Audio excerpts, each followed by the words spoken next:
Hi, I'm Rebecca. At that dinner table, surrounded by my mother's best china and my father's practiced indifference, my brother raised his glass and declared I never amount to anything. My sister laughed. My parents didn't even look up from their plates. But then my phone lit up with a text from my new boss, and when I read it aloud, "The board seat is yours effective Monday," everything shattered. The question is, was that the moment I won, or just the moment they realized they'd lost everything? Before we dive in, tell me, have you ever been dismissed by your own blood? Let me tell you what came next. The invitation arrived on a Tuesday tucked between credit card offers and grocery store circulars. Heavy cardstock, my mother's careful script across cream-colored paper. Family dinner this Saturday. 7 p.m. sharp. Don't be late. I almost threw it away. Almost. But something in those three clipped sentences made me pause. My mother never sent invitations to family dinners. She commanded attendance through guilt-laden phone calls. This formality felt different. Final. I drove the familiar route from my cramped studio in Lincoln Park to the house in Winnetka, watching the buildings grow larger and the lawns grow wider with each mile north.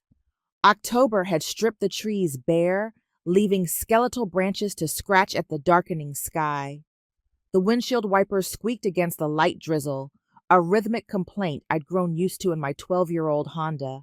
My parents' house squatted on its manicured lot, like a monument to everything they thought mattered: the circular driveway, the professional landscaping, the subtle lighting that whispered old money, even though Dad had only made partner 15 years ago.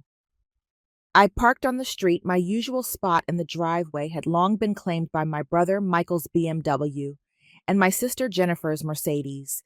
I sat in the car for a moment, engine ticking, as it cooled, watching the warm light spill from the dining room windows.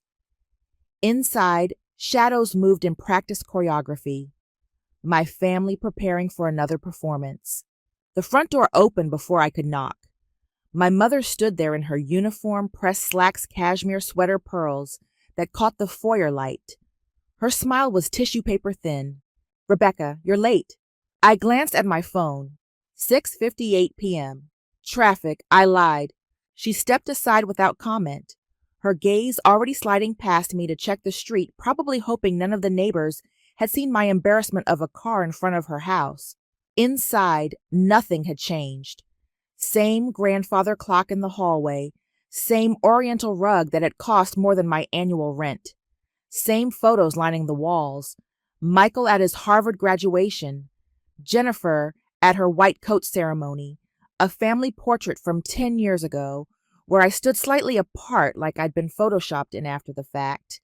The dining room hummed with familiar sounds, the clink of silverware being adjusted, the soft pop of a wine cork, Dad's low rumble as he told the same story about his biggest case win.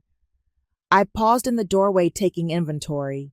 Michael lounged at Dad's right hand, scrolling through his phone with the casual arrogance of someone who never doubted his place. Jennifer sat across from him, filing her nails and occasionally murmuring agreement to whatever Dad was saying. Mom bustled between kitchen and table, adding final touches to her tableau. And there at the far end, where the overhead light didn't quite reach, was my seat. No place card needed, we all knew the hierarchy. "Well, look who decided to grace us with her presence," Michael said without looking up from his phone. What is it you do again?" "Administrative work." "I'm in corporate compliance," I said, settling into my chair. The same explanation I'd given 100 times met with the same dismissive nod. "Right. Paperwork." He finally looked at me, that familiar smirk playing at his lips. "Mom was just telling us about the Henderson's daughter, made VP at Goldman Sachs, 28 years old. 27. Mom corrected, setting down a serving dish with enough force to make the table shiver.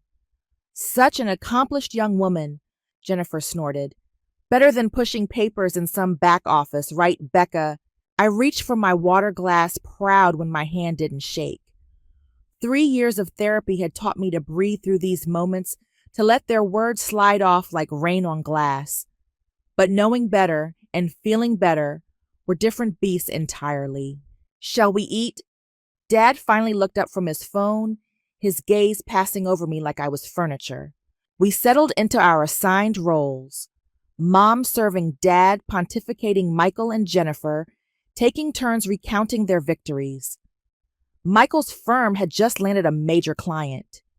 Jennifer had been published in another medical journal. Mom beamed. Dad nodded approvingly, and I cut my chicken into smaller and smaller pieces, watching the chandelier light fragment across my knife. So, Rebecca, Dad's voice cut through my concentration. Your mother tells me you're still in that same position. No advancement opportunities. Before I could answer, my phone buzzed against my leg. I'd forgotten to silence it, a cardinal sin at the Matthews family table. I started, but Michael interrupted. Jesus, Becca, can't you even put your phone away for one dinner? Some of us are trying to have a civilized conversation. Michael's right, Jennifer added, twirling her fork. It's probably just another reminder about her student loans anyway. They laughed. That particular laugh I'd memorized over the years, sharp, dismissive, designed to shrink you down to nothing. My phone buzzed again. Turn it off, Mom said quietly, but her tone carried the weight of years of disappointment. I pulled it out to silence it, catching a glimpse of the sender. Marcus Chen, the CEO of Meridian Tech, the company I joined 6 months ago. My thumb hesitated over the notification. Oh, for Christ's sake, Dad muttered. Every single dinner you find a way to make it about your inadequacies. Something inside me, some small quiet part that had been waiting 30 years for this moment, suddenly stood up. You're right, I said, surprising myself with how steady my voice sounded. I should address this. I opened the message. Rebecca tried calling but couldn't reach you. The board voted unanimously. The seat is yours effective Monday. You've earned this. We'll discuss the details tomorrow, but I wanted you to know immediately. Congratulations, Director Matthews. The words swam on the screen. I read them twice, 3 times, sure I was misunderstanding. Well, Jennifer leaned forward, her smile sharp. What's so important? Did they finally fire you? I looked up, meeting each of their eyes in turn. Mom's impatience, Dad's disdain, Michael's smirk, Jennifer's sneer. It's from Marcus Chen, I said quietly. Who? Michael scoffed. The CEO of Meridian Tech. My new boss. I set the phone down carefully like it might explode. He's offering me a seat on the board of directors. The silence that followed was perfect. Complete.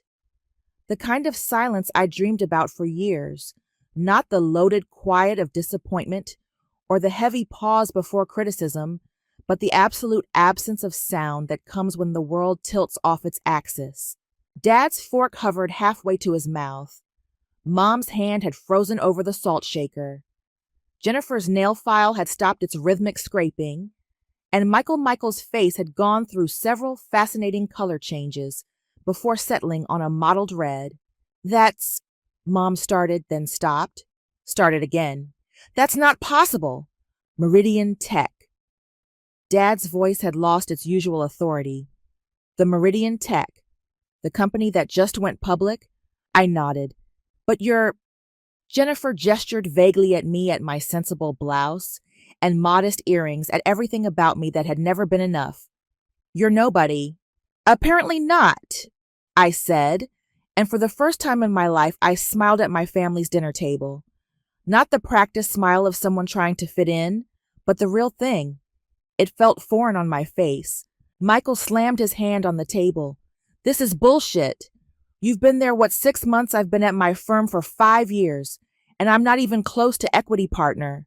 Maybe, I said, slowly savoring each word, that says more about you than it does about me.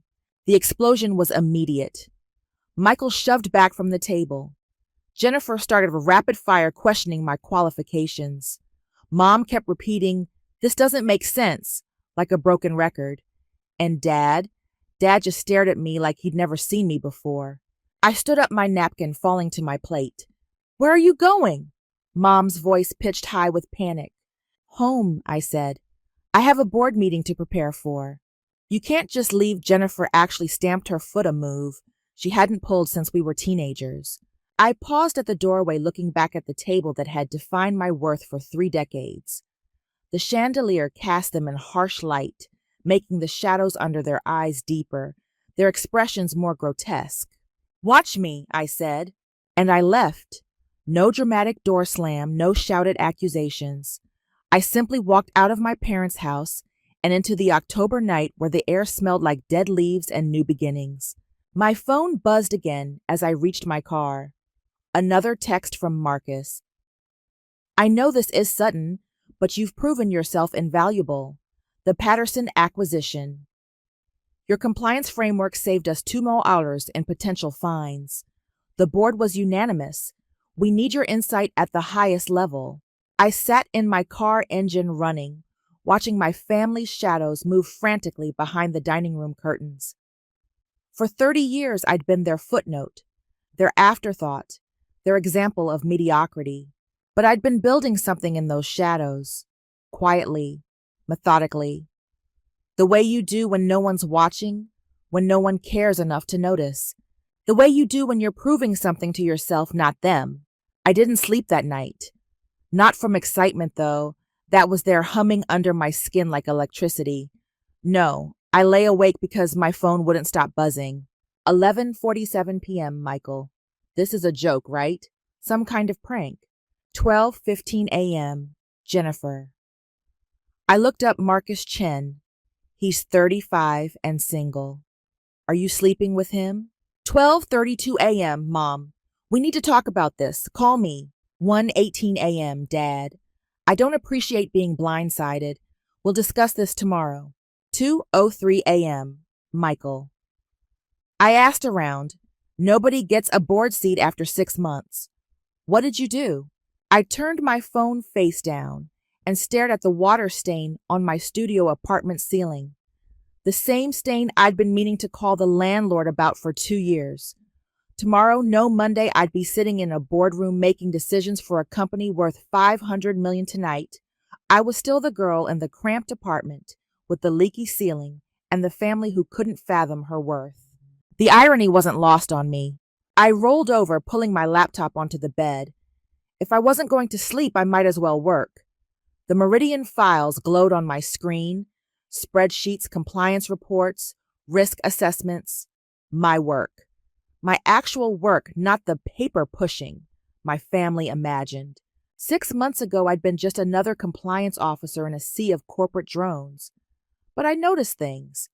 Patterns in our international contracts that exposed us to regulatory risk. Loopholes in our vendor agreements that were hemorrhaging money. Issues that had been there for years, overlooked by people too comfortable or too careless to dig deeper. I'd stayed late, worked weekends. Not for recognition, I'd given up on that particular drug years ago, but because the work mattered, because I was good at it, because in those numbers and regulations and contracts, I found something my family had never given me: purpose. My first report had saved the company $500,000 in potential fines. The second had identified a compliance gap that could have cost us our European operations. By month 3, Marcus was forwarding my analyses directly to the board. "You see things others miss?" he told me during my last review. "You look at the whole picture when everyone else is focused on their corner. Maybe that's what happens when you spend your whole life on the outside looking in. You learn to see everything." My phone rang at 6 a.m., not a text, an actual call. I let it go to voicemail. "Rebecca, it's your mother." Her voice was carefully controlled, the way it got when she was one wrong word from losing it entirely. "I don't know what game you're playing, but this has gone far enough. Jennifer looked up that company. It's real. Which means you've been lying to us about your job, about your life, about I don't even know what else. Call me back. We deserve an explanation." I deleted the voicemail and made coffee. By 7 a.m., the family group chat had exploded. I hadn't opened it, but the notification counter kept climbing. 47, 48, 49 messages. I could imagine the contents without looking. Michael's condescension wrestling with his confusion. Jennifer's accusations getting wilder with each theory. Mom trying to moderate while passive-aggressively supporting every negative assumption. Dad probably hadn't participated, group chats were beneath him, but I knew he was reading every word. I turned off notifications and opened my email instead. 14 new messages, all from Meridian. Legal documents to review. Board packet previews. A personal note from each current board member welcoming me to the team. Your analysis on the Patterson acquisition was masterful, wrote David Kim, the lead independent director. Looking forward to your insights on the Asian market expansion. Finally, someone who understands compliance as strategy, not just checking boxes. From Sarah Martinez, chair of the audit committee. These people, strangers until 6 months ago, saw more value in me than my family had in 30 years. I was deep in a contract review when the doorbell rang. Nobody visited my studio. Ever.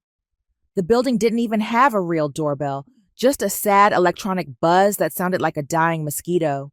Through the peephole, I saw Jennifer. Of course.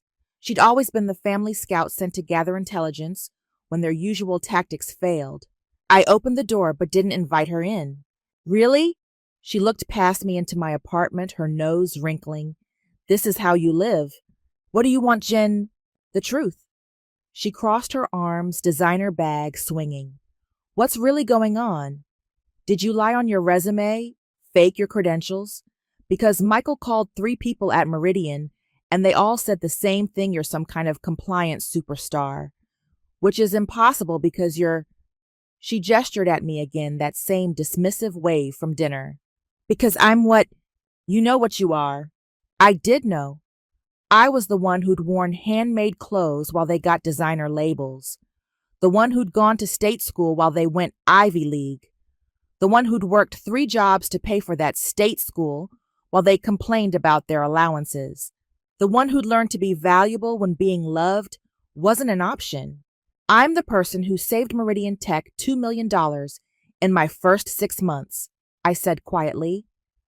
I'm the person who identified critical compliance gaps in 3 major acquisitions. I'm the person whose risk framework is being adopted company-wide.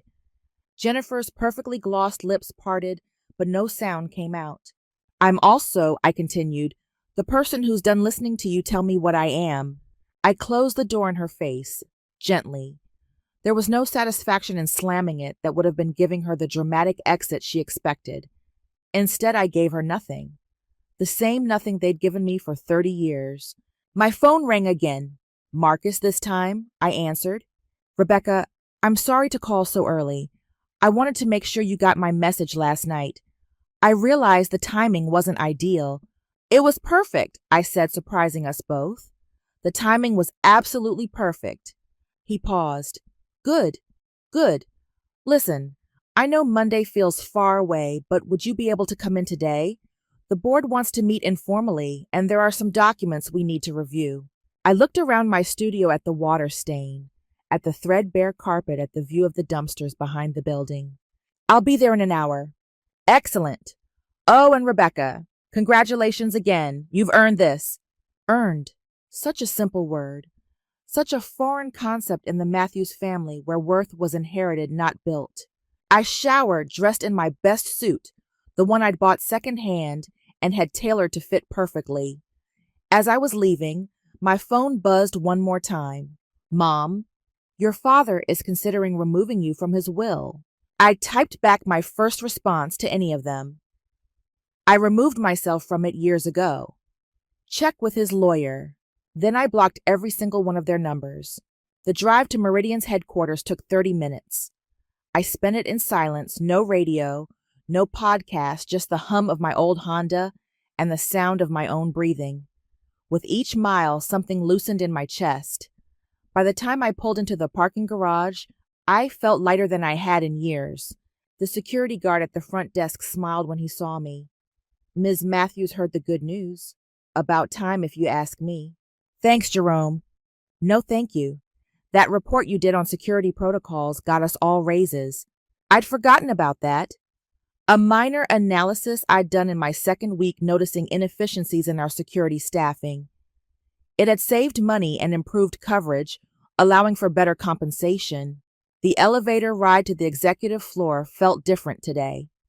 Not because anything had changed, same brushed steel walls, same subtle cologne smell from whatever executive had ridden up before me. But I was different. I could feel it in the way I stood spine straight, not from forced confidence, but from something deeper, something earned. The boardroom was intimidating by design floor-to-ceiling windows overlooking Lake Michigan, a table that could seat 20 chairs that cost more than my monthly rent. But I'd been in this room before presenting my findings, watching executives nod at my recommendations. I belonged here. I'd belonged here before last night's text. The board seat was just recognition of what already was. Marcus stood when I entered, along with 3 other board members who'd come in early. "Rebecca, thank you for coming." We shook hands, and he gestured to a seat not at the far end where guests sat, but halfway down the table. A board member's seat.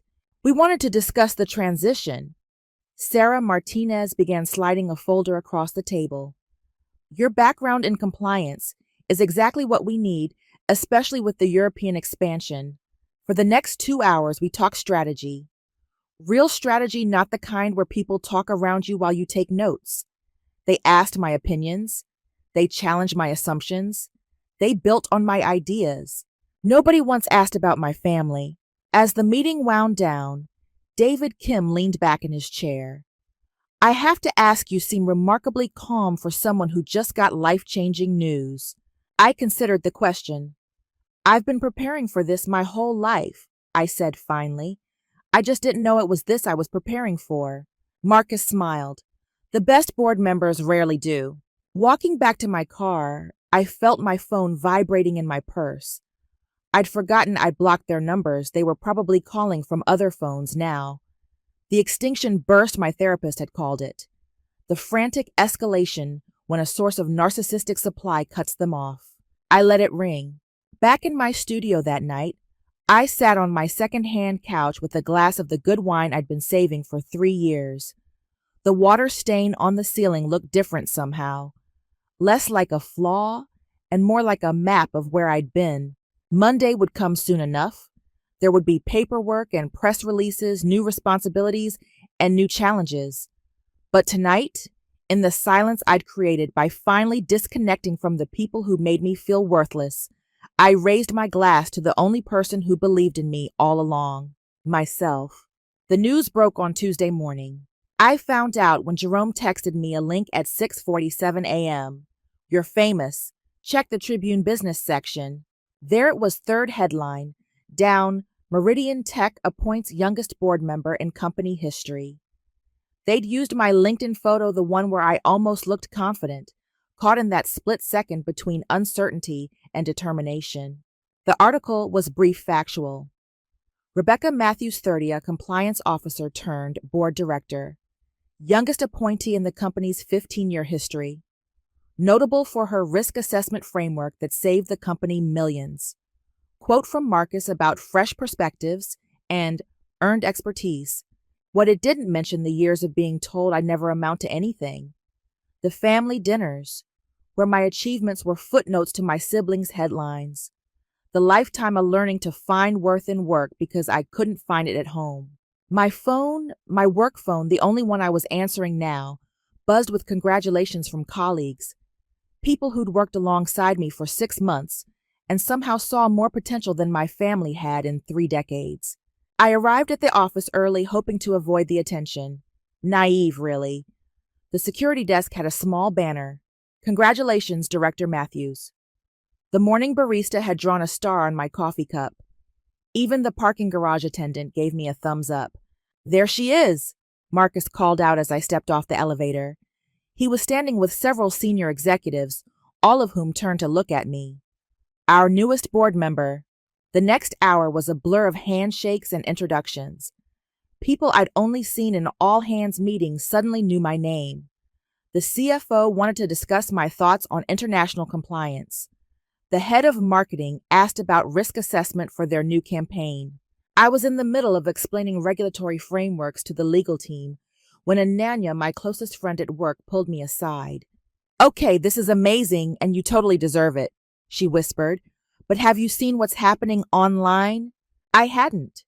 I'd been too focused on not dropping my coffee while shaking important hands. She showed me her phone. Someone, probably Jennifer, based on the vindictive creativity, had found the Tribune article and shared it on Facebook with commentary and said, "So interesting how some people abandon their families the moment they get a taste of success. Money changes people." The post had been shared 17 times. The comments were a masterclass in passive aggression. Some people forget where they came from.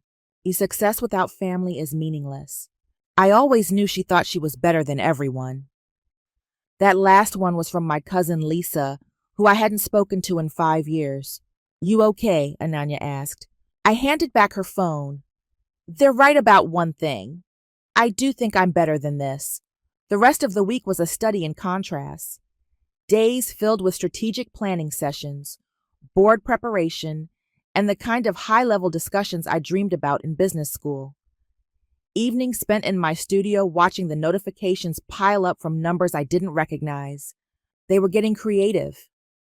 Calls from area codes across the country, family members enlisted to break through my blocks.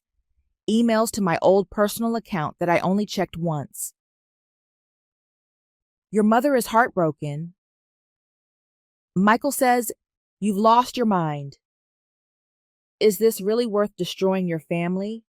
Delete, delete, delete. Thursday afternoon, I was reviewing acquisition documents when my assistant knocked. "Rebecca, there's someone in the lobby asking for you. Says she's your mother." My hand stilled on the keyboard. Of course, when digital harassment fails, switch to analog. "Tell security I'm in a meeting." She's making a scene. I could imagine it. My mother dressed impeccably, voice pitched just loud enough to draw attention, but not quite loud enough to warrant removal. The performance of a lifetime, concerned mother, ungrateful daughter. "I'll handle it." I found her exactly where I expected, center stage, in the marble lobby, talking to anyone who would listen. She'd even brought props, a photo album. "She just want to understand what happened," she was saying to a bewildered intern. "We gave her everything. Private tutors, the best schools we could afford. Mom," she turned, and for a moment her mask slipped. I saw something raw flicker across her face. Not concern, not love, but fear. Fear that the narrative she'd built was crumbling. "Rebecca!" She rushed forward, arms outstretched for a hug. I sidestepped. "Darling, we've been so worried. We should talk outside." But I came all this way. Outside now. The October air was sharp with the promise of winter. We stood on the plaza between Meridian's building and the lake wind whipping my mother's carefully styled hair into chaos. "What are you doing here?" I asked. "What am I, Rebecca? You blocked your entire family. Your father is beside himself. Michael thinks you're having a breakdown." "I'm having a breakthrough." She clutched the photo album tighter. "This isn't you. This cruel person who abandons her family the moment she gets a promotion. A board seat isn't a promotion, Mom. It's a recognition of value. Something you might understand if you'd ever bothered to see any in me." Her face cycled through emotions, shock, indignation, and finally the calculated concern she wore like armor. "We've always supported you." "No." The word came out sharper than intended. "You tolerated me. There's a difference. How can you say that?" She actually pulled out the photo album, flipping it open to reveal carefully curated memories. "Look, your 5th birthday party, your high school graduation. We were there for everything." I looked at the photos. Really looked at them. My 5th birthday, me alone, at the end of the table while Michael and Jennifer opened my presents to help. High school graduation, standing apart from the family cluster, half cut out of the frame. "You were there," I agreed, "but you weren't present. Not for me. This position has gone to your head." She snapped the album shut. "One board seat and suddenly you're too good for your family." "I was always good enough. You just never noticed." A group of Meridian employees walked past, clearly recognizing us both. My mother straightened, switching back to performance mode. "I'm not leaving until we resolve this," she announced loud enough for them to hear. Family is everything. You're right, I said, which is why I'm protecting the one I'm building here, the one that sees my worth. I turned to go back inside.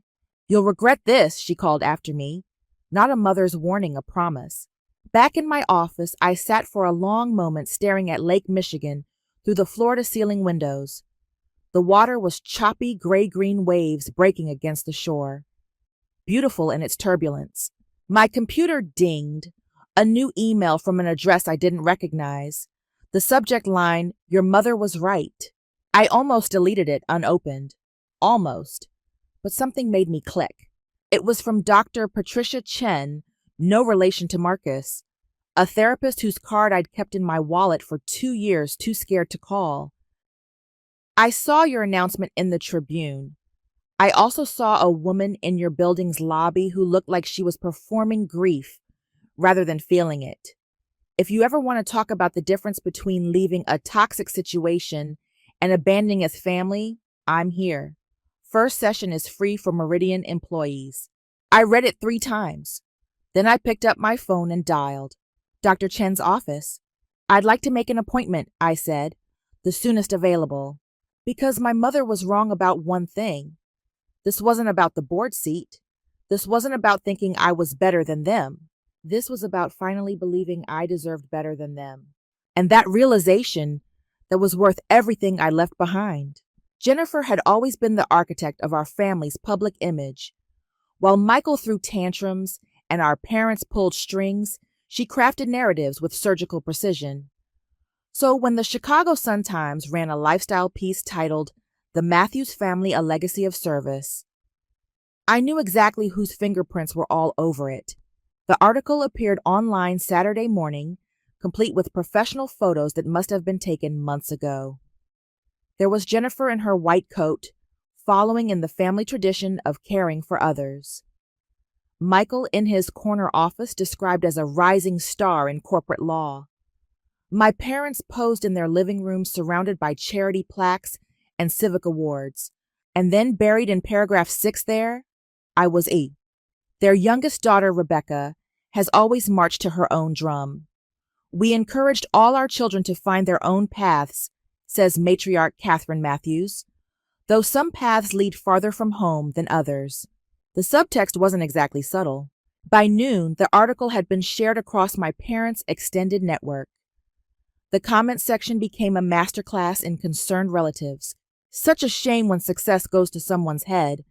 The Matthews family has given so much to this community. I remember when all 3 children were close. What happened?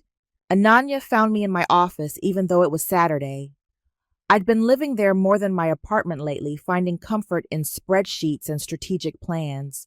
You see this bullshit? She waved her phone at me. Hard to miss. I didn't look up from my monitor. Jennifer CC'd half of LinkedIn when she shared it. And you're just okay with this? I leaned back in my chair, finally meeting her eyes. What's the alternative? Fight back, defend myself. That's what they want, drama they can point to as evidence of my instability.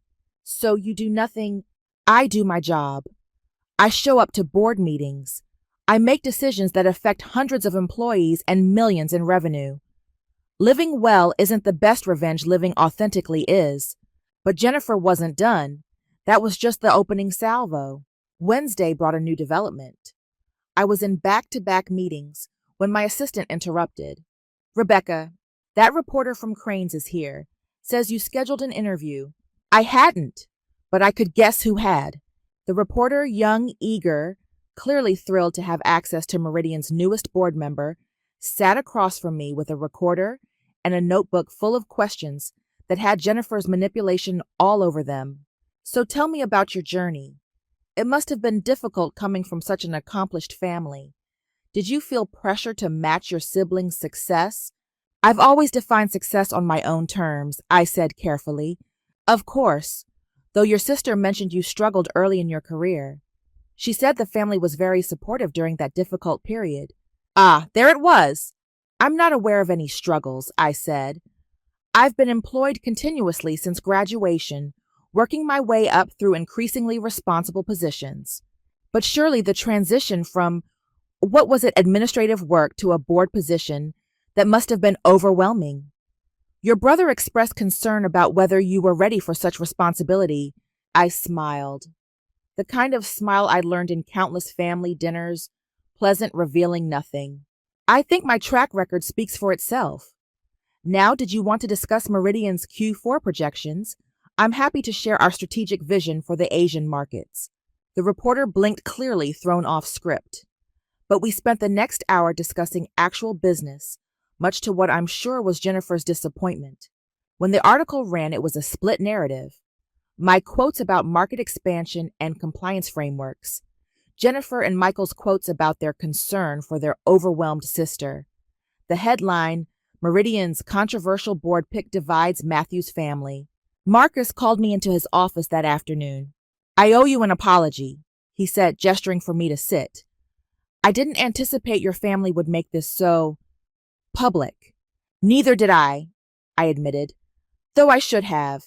Jennifer's always been protective of the family brand. Is that what we're calling character assassination now? He shook his head.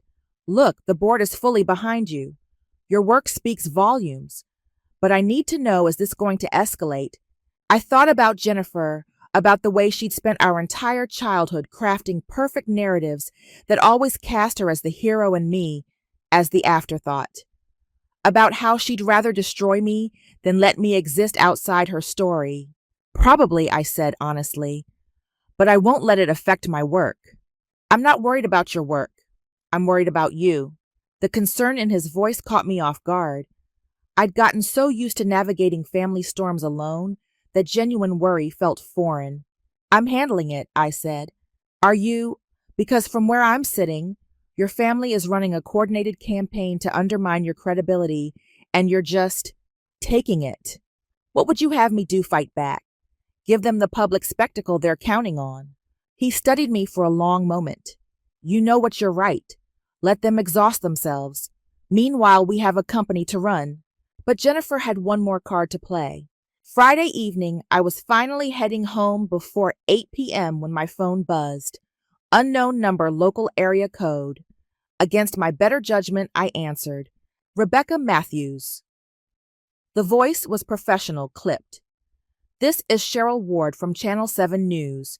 I'm calling about your family's concerns regarding your mental health and recent behavioral changes. Would you like to provide comment before our segment airs tonight? My blood chilled. What segment? Your sister provided an interview expressing worry about your sudden personality change and disconnection from family.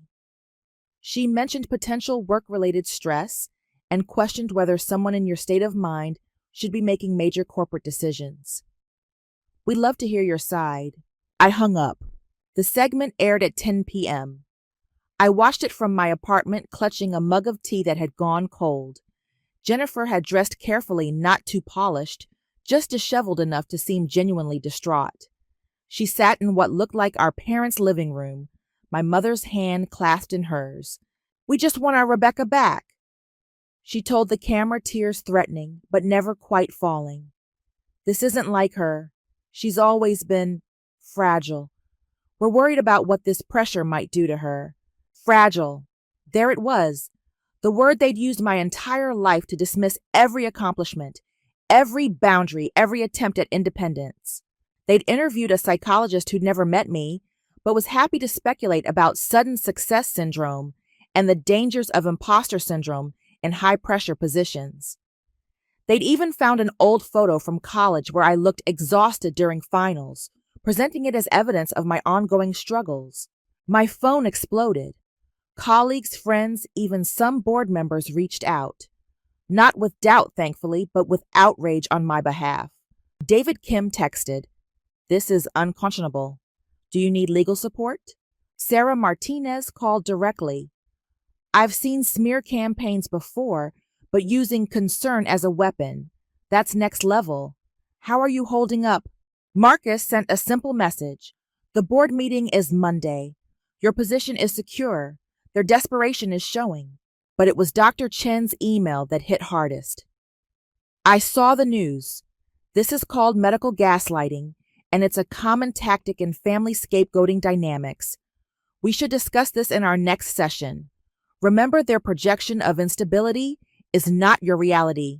I turned off the TV and sat in the dark for a while. Outside, Chicago glittered millions of lights, millions of lives, millions of stories being written. Mine was just one of them, but it was mine to write. I pulled out my laptop and began typing. Not a response, they didn't deserve that energy. Instead, I worked on my presentation for a Monday's board meeting. Slides about market penetration, risk mitigation, strategic positioning. Let them question my mental health. Let them paint me as fragile, overwhelmed, unstable. While they performed their concern for cameras, I'd be in the boardroom doing the work they never thought me capable of. My phone buzzed once more. Another unknown number. This time I didn't answer. I had more important things to do than listen to my family's latest attempt to pull me back into their narrative. The Matthews family legacy wasn't mine to carry anymore. I was building something new. Something they couldn't touch, couldn't spin, couldn't claim credit for. Something entirely my own. The board meeting was scheduled for 9 a.m. Monday. I arrived at 7:30, needing the quiet of the empty boardroom to center myself. The weekend had been a blur of concerned texts and missed calls from numbers I didn't recognize. Jennifer's interview had done exactly what she'd intended, planted seeds of doubt in soil she hoped was fertile.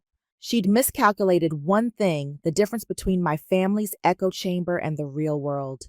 I was reviewing my presentation when Sarah Martinez walked in, coffee in hand. "Thought I might find you here," she said, taking a seat across from me. "How are you holding up?"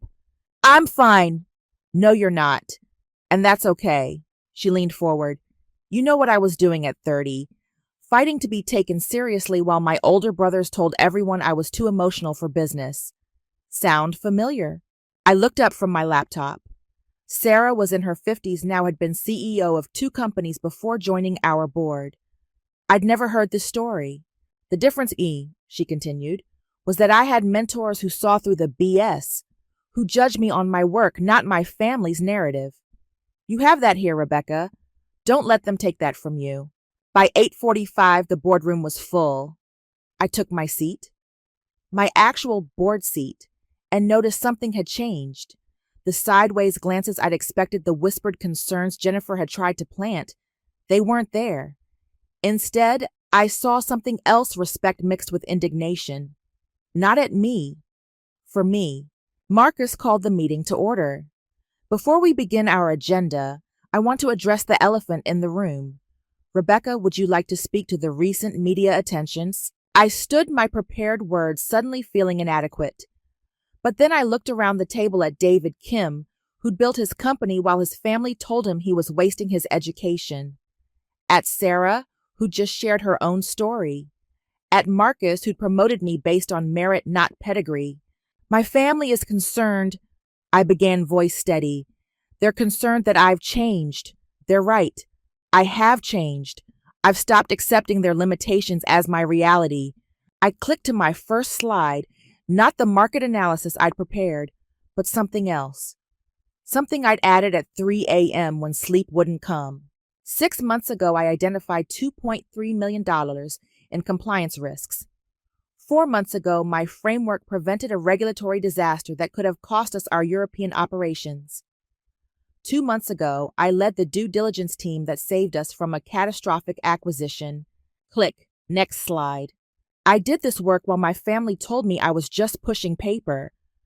I did it while being excluded from a family celebrations of my siblings' achievements. I did it while being told repeatedly that I would never amount to anything. Click. An email screenshot. This is from 3 years ago. My sister writing to a mutual professional contact suggesting they not hire me because I was fragile and better suited to back office work. I found out when that contact forwarded it to me with an apology. The room was silent. I'd crossed a line, bringing personal matters into the boardroom.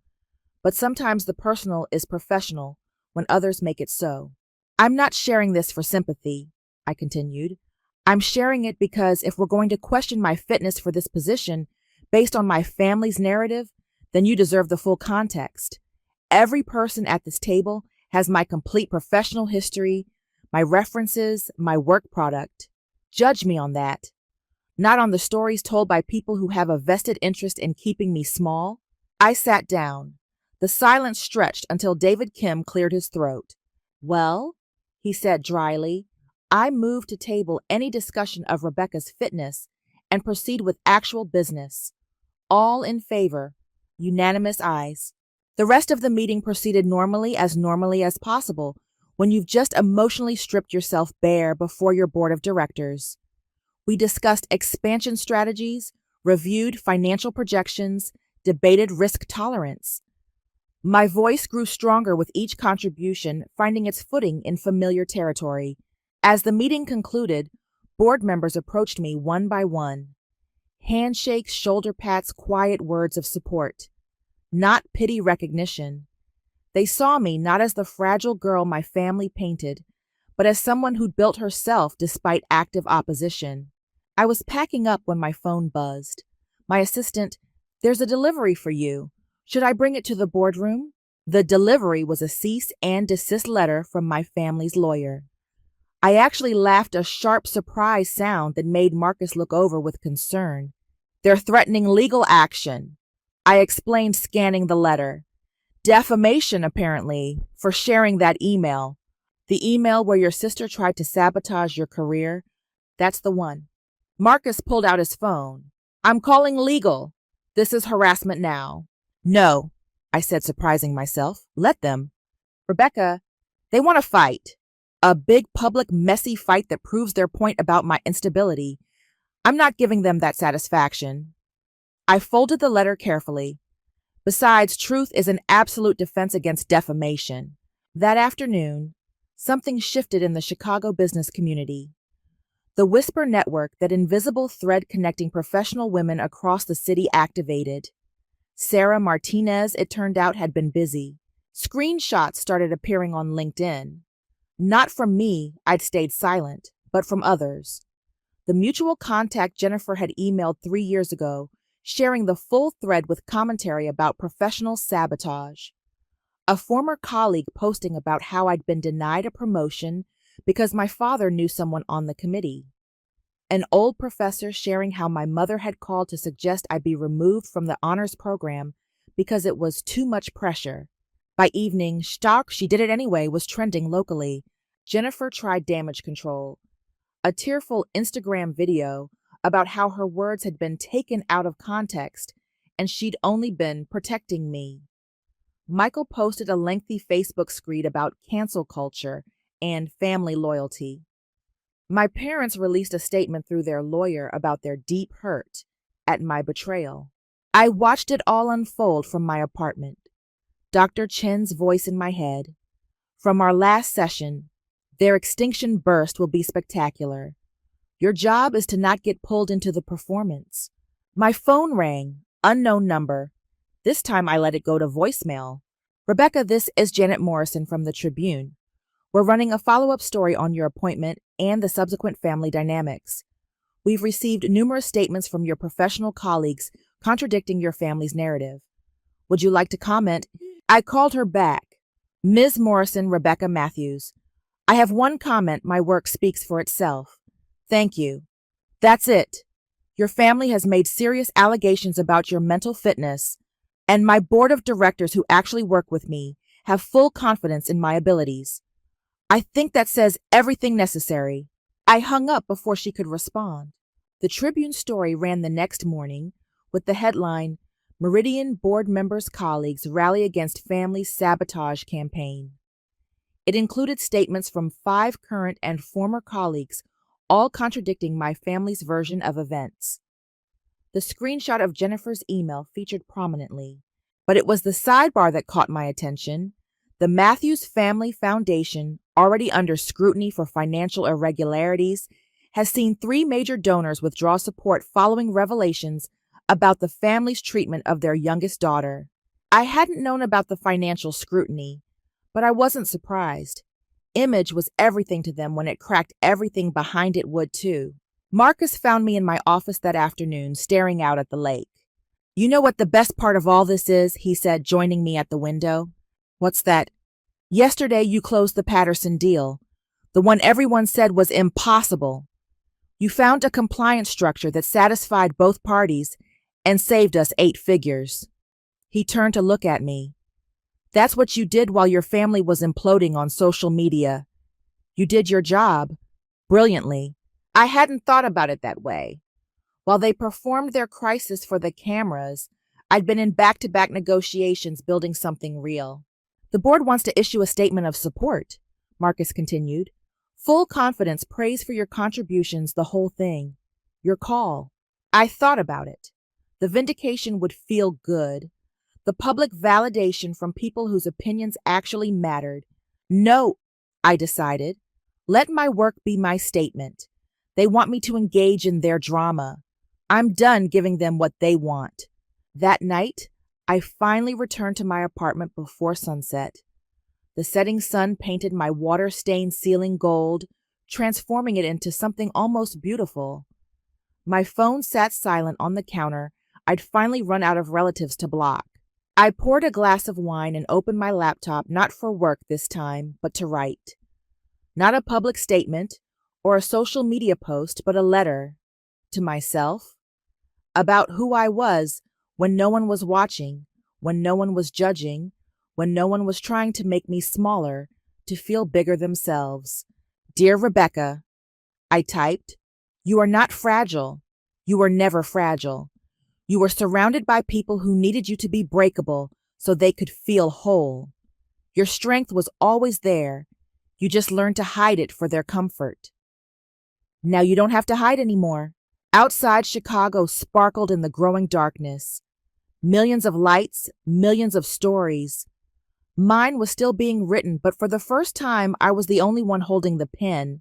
The summons arrived on a Thursday, delivered by a process server who looked apologetic as he handed over the envelope. I signed for it calmly, thanked him, and closed the door before allowing myself to react. Matthews v. Matthews.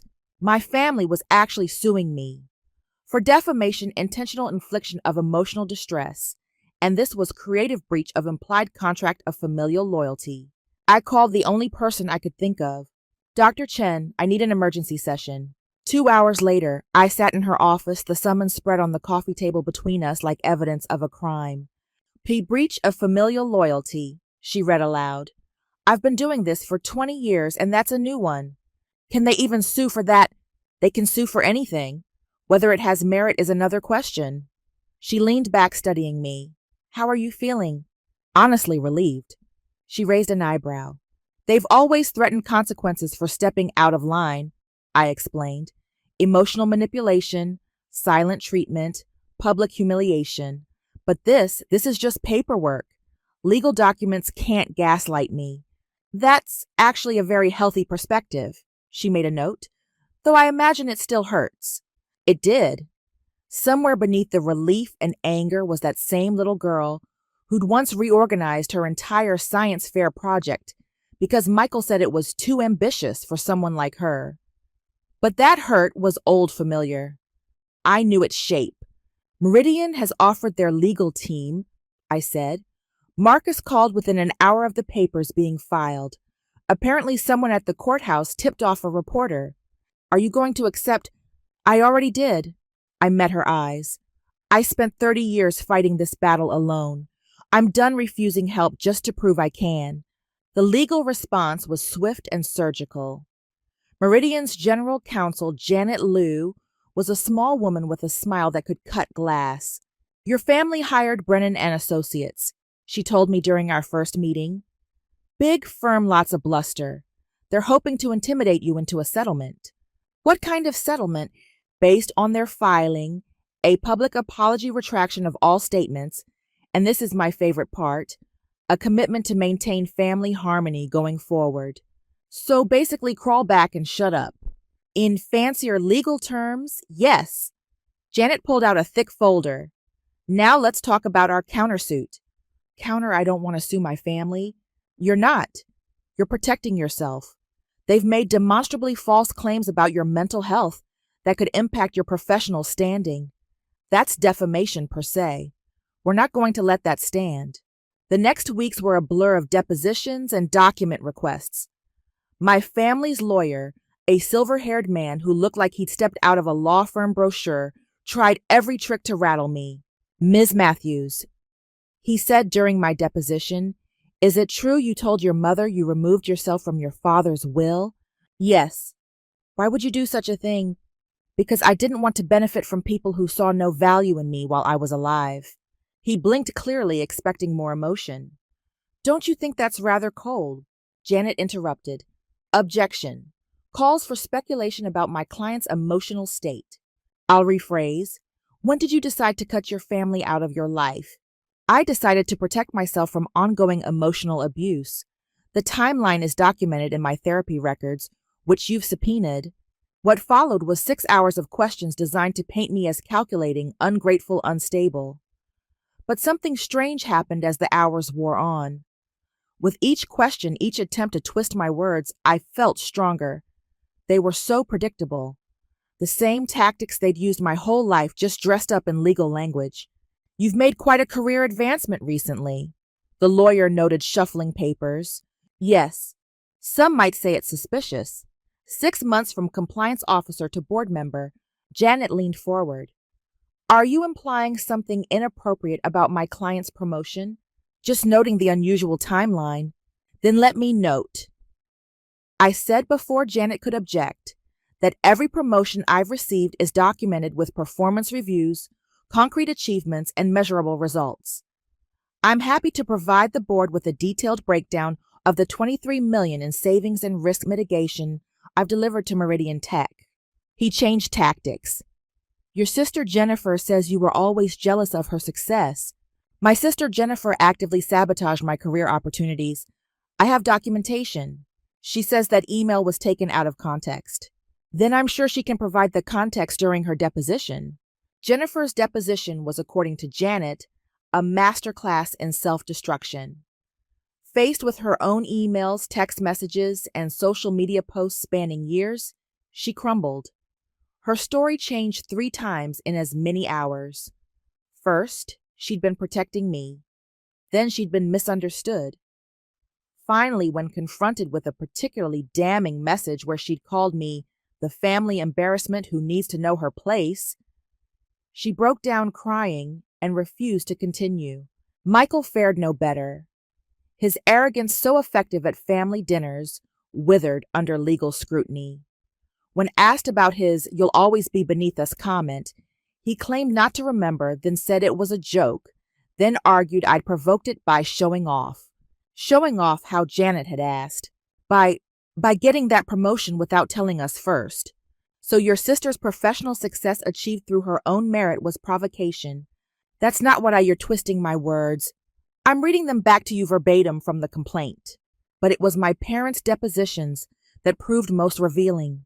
My father, stripped of his home court advantage, seemed smaller somehow.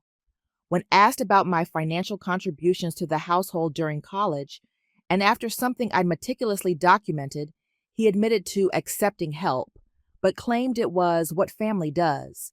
"Yet you called her a freeloader," Janet pressed. I was angry.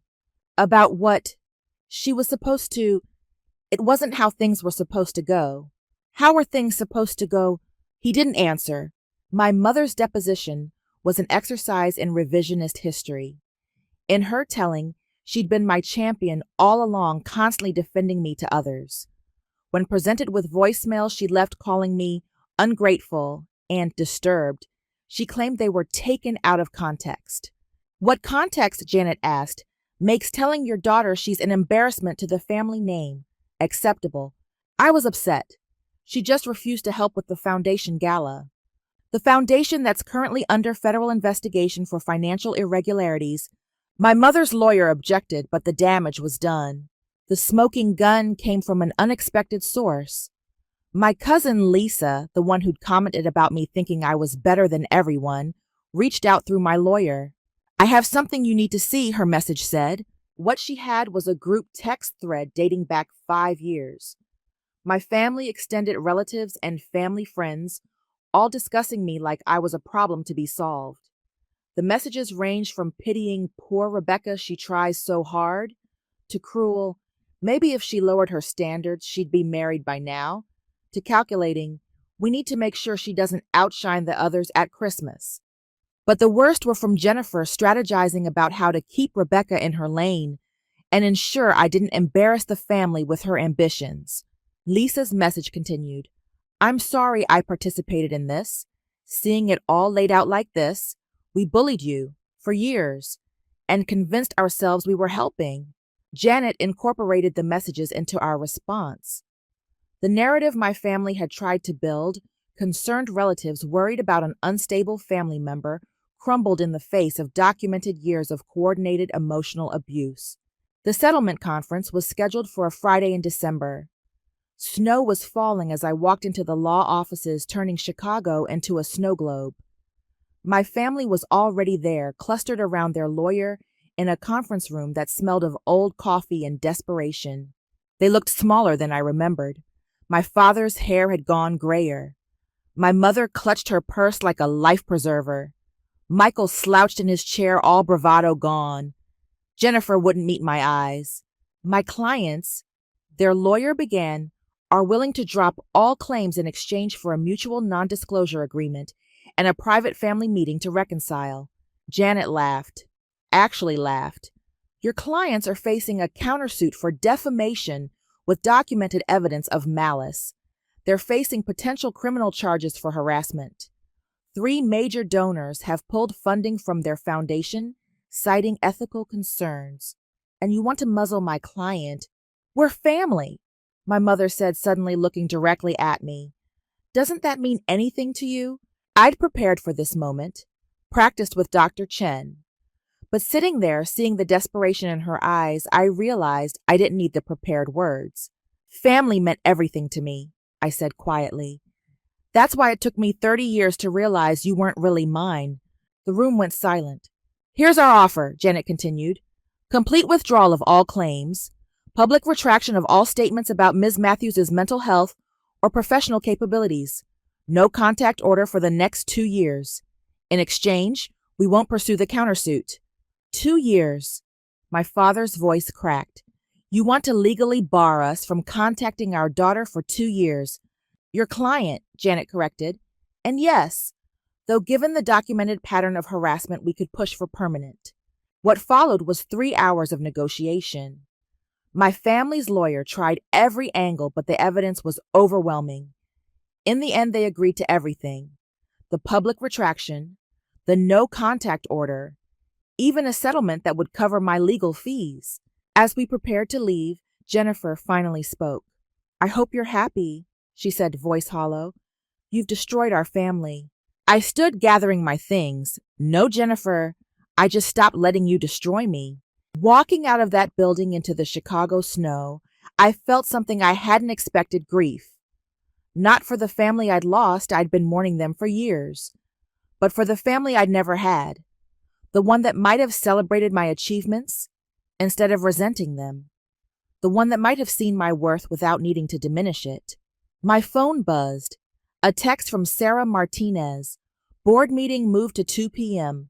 We're celebrating your legal victory first. Champagne's on ice. Another from Marcus. Proud of you. This couldn't have been easy. Another from Ananya. Girl, your family's retraction is already trending.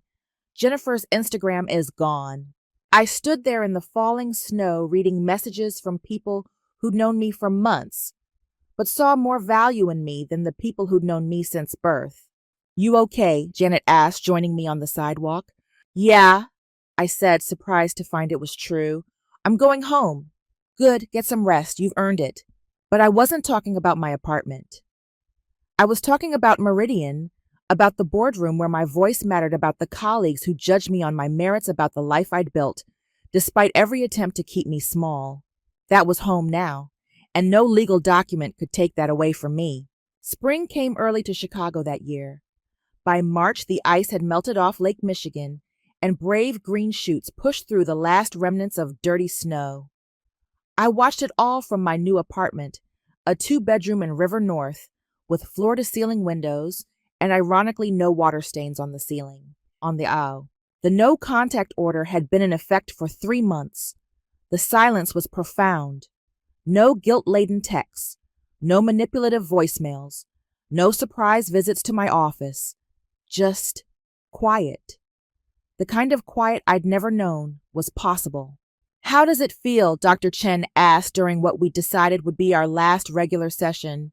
"Like I can finally hear myself think," I admitted. "Is that weird?" "Not at all. You spent 30 years with their voices drowning out your own. It makes sense that silence would feel revolutionary." Revolutionary. That's exactly what it was.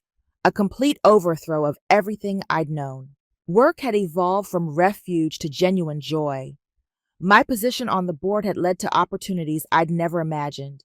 Speaking at conferences about risk management, mentoring young women in compliance, building frameworks that other companies wanted to license. "You know what the best part is," Marcus told me over lunch one day. "You don't apologize anymore." "For what?" "Exactly," he grinned. "6 months ago, you would have apologized for your ideas before presenting them. Now you just present them. And they're brilliant." That afternoon, I was reviewing contracts when my assistant knocked. "Rebecca, there's someone here to see you. She says she's your cousin." Lisa stood in the lobby looking uncomfortable but determined. We hadn't spoken since she'd provided the text messages for the lawsuit. "I know there's an order," she said quickly. "I'm not here on their behalf. I'm here on mine." We found a quiet coffee shop nearby. She fidgeted with her cup, searching for words. "I owe you an apology," she finally said. "Not just for the text, for all of it. For watching it happen, for participating, for thinking it was normal." "It was normal," I said, "for our family. That's the thing it shouldn't have been.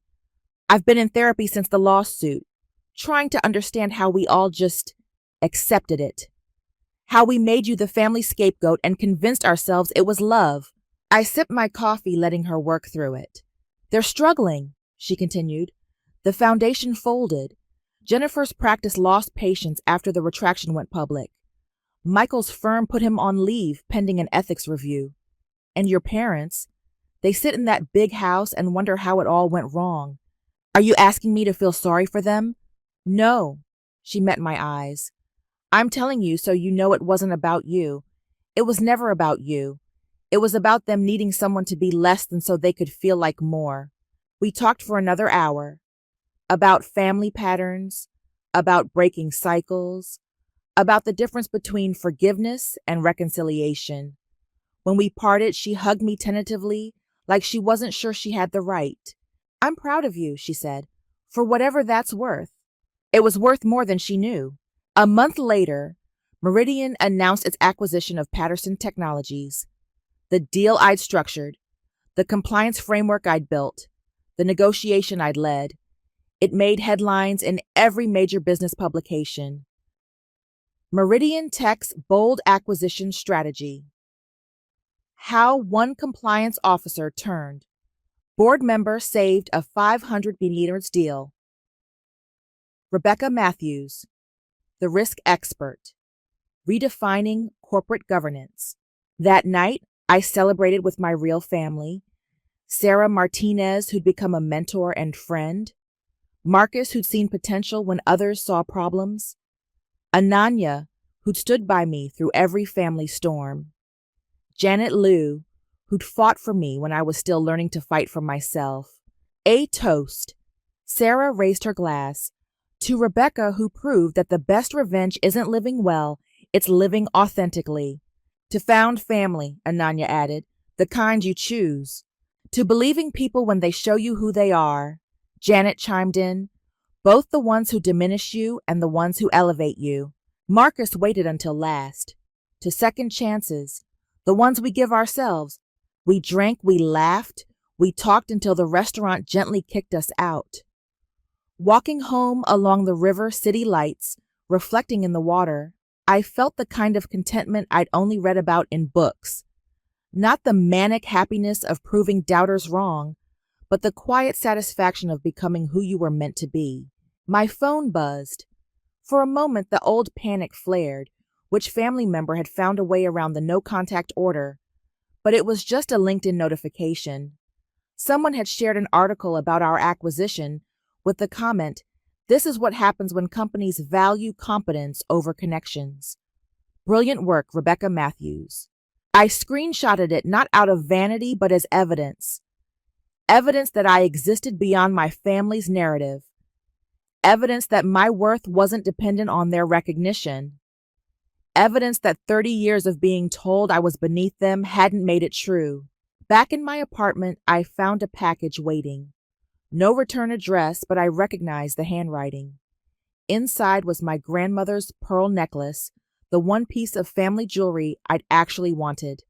The one my mother had always promised would go to Jennifer. The note was unsigned. She would have wanted you to have these. You were the only one who inherited her strength. I held the pearls up to the light. My grandmother had worn them while building her own business in the 1950s, when women weren't supposed to have ambitions beyond marriage. She'd been edited out of most family stories, reduced to a footnote in my grandfather's success. Now I understood why I'd always felt drawn to her faded photographs. We were the same women who refused to shrink themselves for family comfort. I put on the pearls and looked at myself in the mirror. Not the reflection my family had shown me too sensitive, too ambitious, too difficult. Not even the version I'd created in opposition to them, hyper-competent, bulletproof alone. Just me, Rebecca Matthews, board director, risk expert, survivor, human. My laptop dinged with an email. The subject line, Speaking Invitation, Women in Leadership Summit. Dear Ms. Matthews, we've been following your remarkable journey from compliance officer to board director, particularly your courage in standing up to family pressure and professional sabotage. We'd be honored if you'd keynote our summit on authentic leadership in the face of opposition. Your story of building professional success while breaking generational patterns of family dysfunction resonates with so many women in our community. Would you consider sharing your experiences? I read it twice, remembering all the conferences I'd attended, sitting in the back taking notes on other people's victories. Now they wanted my story, the real one. Not the sanitized version my family would have preferred, but the messy, painful, ultimately triumphant truth. I started typing my response. I'd be honored. Fair warning, my story isn't comfortable. It's about recognizing that sometimes the people who are supposed to love you the most are the ones working hardest to keep you small. It's about the difference between genetic family and chosen family. It's about learning that no is a complete sentence and self-preservation isn't selfish. If that's the story you want, I'm your speaker. They responded within minutes. That's exactly the story we need. As spring deepened into summer, I developed the keynote. Each draft helped me process another layer of the past year. The pain of that final dinner, the liberation of cutting ties, the fury of their smear campaign, the vindication of truth emerging, the exhaustion of legal battles, the peace of new beginnings, but most importantly, the power of becoming yourself in spite of people who need you to be less. The speaking engagement was set for October 1 year, exactly from that dinner, where my brother had raised his glass and declared I'd always be beneath them. The symbolism wasn't lost on me. The night before the conference, I couldn't sleep. Not from nerves, but from a strange sense of completion. I'd spent so many years trying to earn a seat at their table, never realizing I was meant to build my own. At 3 a.m., I gave up on sleep and went to my home office. The wall above my desk held my credentials, degrees, certifications, board appointment letter. But in the center was something new, a framed photo from the acquisition celebration. My chosen family raising glasses not to hierarchy or obligation, but to genuine admiration and respect. I pulled out a legal pad and wrote one final letter. Not to send the no contact order, still had 18 months, but to say, Dear family, thank you. Thank you for showing me exactly who you were, so I could stop wasting time trying to become who you wanted me to be. Thank you for the cruelty that taught me kindness matters. Thank you for the neglect that taught me to nurture myself. Thank you for the contempt that taught me to seek real respect. Thank you for declaring me beneath you. It freed me to rise. I don't forgive you. Forgiveness implies you've acknowledged harm, and you haven't. But I don't hate you either. Hate would mean you still have power over me, and you don't. You are simply strangers who happen to share my DNA. Nothing more, nothing less. I wish you the peace that comes from facing truth. I wish you the growth that comes from accountability. I wish you the love that comes from seeing people as they are, not as you need them to be. But mostly I wish you goodbye. The daughter you never wanted anyway, Rebecca. I folded the letter and placed it in my desk drawer next to my grandmother's business cards and the plastic cake topper from my 30th birthday artifacts from a life I no longer lived but needed to remember. Tomorrow, I would stand on a stage and tell 300 women that family isn't always forever. That blood isn't always thicker than water. That sometimes the most loving thing you can do is leave. Tonight, though, I sat in the quiet of my earned success, wearing my grandmother's pearls and my own achievements, finally understanding what she'd known all along. The only person you need to be good enough for is yourself. Outside, Chicago slept, but the lake was awake, waves rolling endlessly forward, never looking back. I watched until dawn broke over the water, painting everything gold and new. Time to rise. So I ask you, what would you do if the people who were supposed to lift you up spent decades trying to keep you down? Would you keep fighting for their approval? Or would you finally choose yourself?